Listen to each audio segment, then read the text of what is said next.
Hey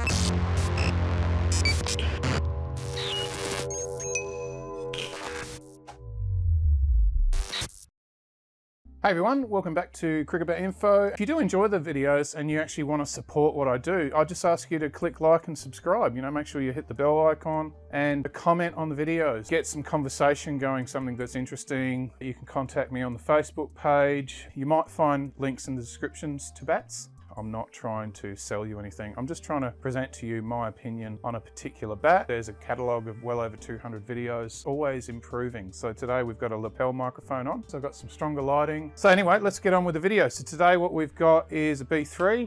I have featured B3 a fair bit on this channel, and I myself have owned and purchased well over 8 or 9 or 10 or something over a few years. Why do I do that? Well, obviously I'm addicted to buying bats.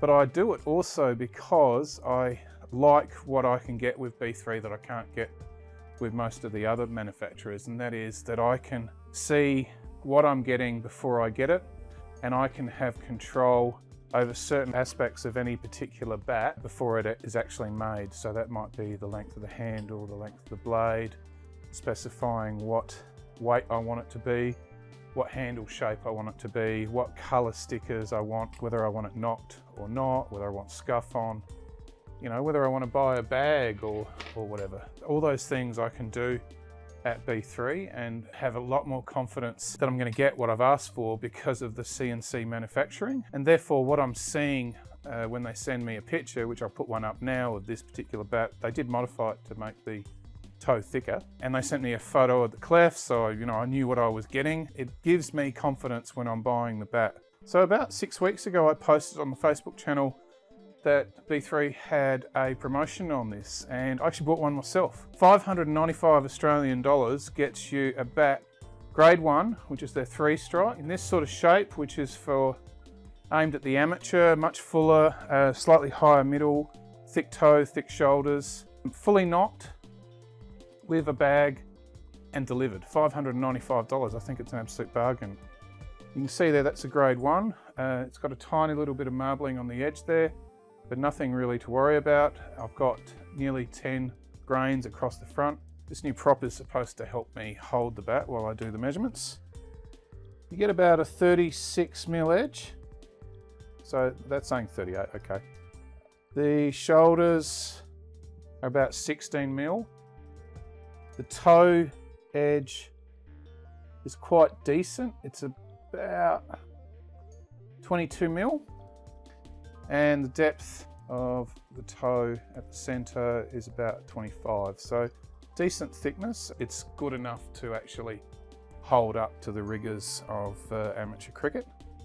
And the thing I do like about it, it doesn't have this sort of peaking edge profile. It's a very generous sort of middle, because it's basically, down here, you're still getting a good 31 centimeters of edge, and up here you're still getting that. So it's a very slight increase as it comes through, giving you a good size middle, probably from about there to there. The other thing about the profile that I like is it's nice and full. And I could see that in the CAD cam when it was sent to me. And the grains on this particular cleft are nice and straight. I'll just hold that up to the other camera so you can see it on that. Let's have a look how it looks through the gauge. So that 5mm is normally what you get on the face camber on this gauge, and this is slightly under. So I'd say that's about a 4mm camber, slightly under 4. Slightly over 4. And when I push the spine onto the top there, I'm probably sacrificing about 2 to 3mm, so we'll just check that on it. Oh, sorry, 64mm. That's still very generous, it's a nice full profile, so you're going to get plenty of value for shots that don't quite hit the middle, and also shots that you don't quite get to, which is typical of an amateur. The other thing is with this spine peak, it doesn't peak and then go straight down. You've got a good 2mm of that sort of 62 to 64mm spine. So Really generous sort of hitting area right in that zone there. The handle shape I went for is the oval shape. I've got to say that I probably feel this one's slightly towards semi-oval, round at the top. Decent mid to thick feel. So I don't need an extra grip on that. Once again, B3 use 2 cork, 1 rubber. The width of the cricket bat, let's have a look. So 107.8, or if you turn that to inches, 4 1/4 inches. So there's nothing sinister going on there. Now I asked for 2.9 dressed. I was actually after 2 and 2/8 3/4. And what arrived is a bat that in my hands feels 2.7 3/4. It feels nothing like 2.9. And when it arrived, it was 2.9, but in the past few weeks when it's been here, obviously I've had the bathroom being redone for my daughter. It's been sitting inside the house, the air conditioning on, and it's lost 0.03. It is much drier in Adelaide than it is in England, so that would account for the difference in atmospheric moisture. So I'm pretty impressed with that. As far as balance, the bat balances absolutely perfectly. Instead of doing knock-ins, what I'm going to be doing now is comparing bats to my own match bat. So this is the match bat I used last year. Well, for half the season. I did trial that JP Gavin for a while. And I also had the Laver and Wood. So, you know, I switched bats a fair bit. But this one I used for the majority of the season. And it's an absolute ripper. I actually rate this as good as any of those GM player bats that I've had through. The GN Ultimate retails at about $700. So we'll tap this one up.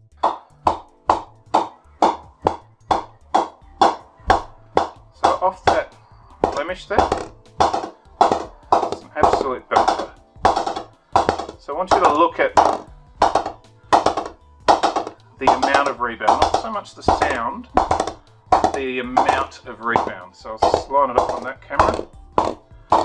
So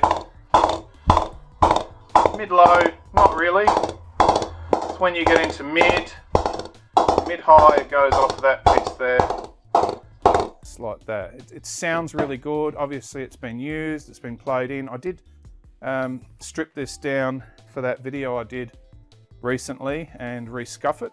Obviously I also broke the toe. That's one thing about this that I'm looking forward to with the B3. You can see that thicker toe. I was really concerned about how thin that toe was on the Ultimate and the thicker shoulders. So I think this would be more durable, the B3.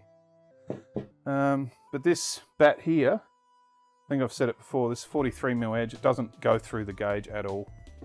So that's an absolute ripper. So you've got that in your head, how much that was bouncing. Don't think too much about the sound. And let's do this one. So it's been knocked, but not played in. Duckbill's not going to do much.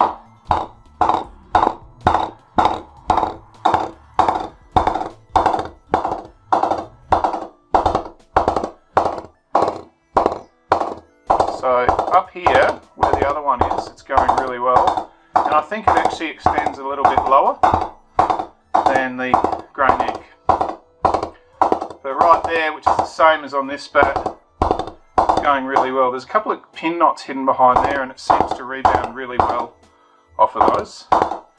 Even though, where do they travel through to? One comes through there, so they're travelling across the ground.